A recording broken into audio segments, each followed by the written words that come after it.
Sonra kocanızla.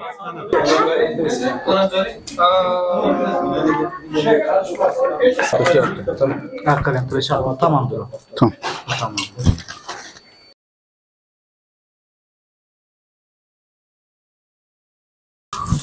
Şöyle yapalım. O kapaklar var. Kapakları da bırakalım. Aç.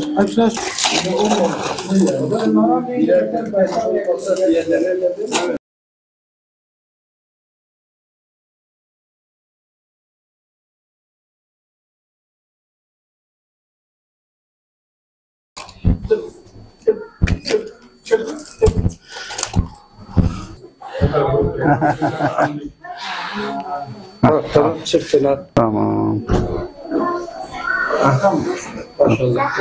Tamam.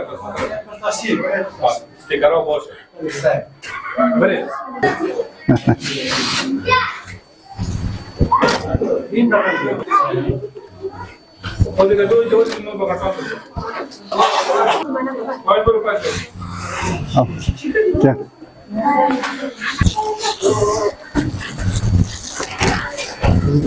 Tamam.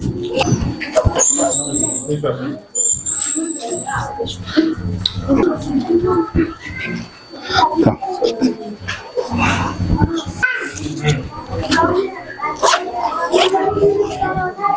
Gel.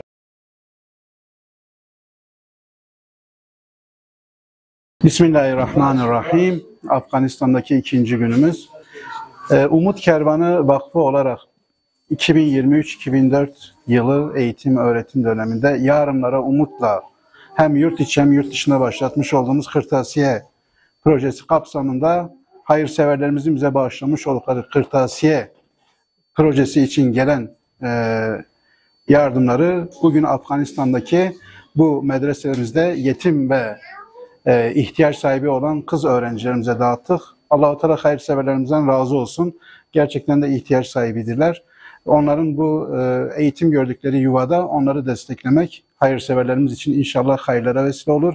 Hem bu dünyada hem de ahirette Allah-u Teala kendilerine kat kat ecirler versin. Cezakallah. Teşekkürler.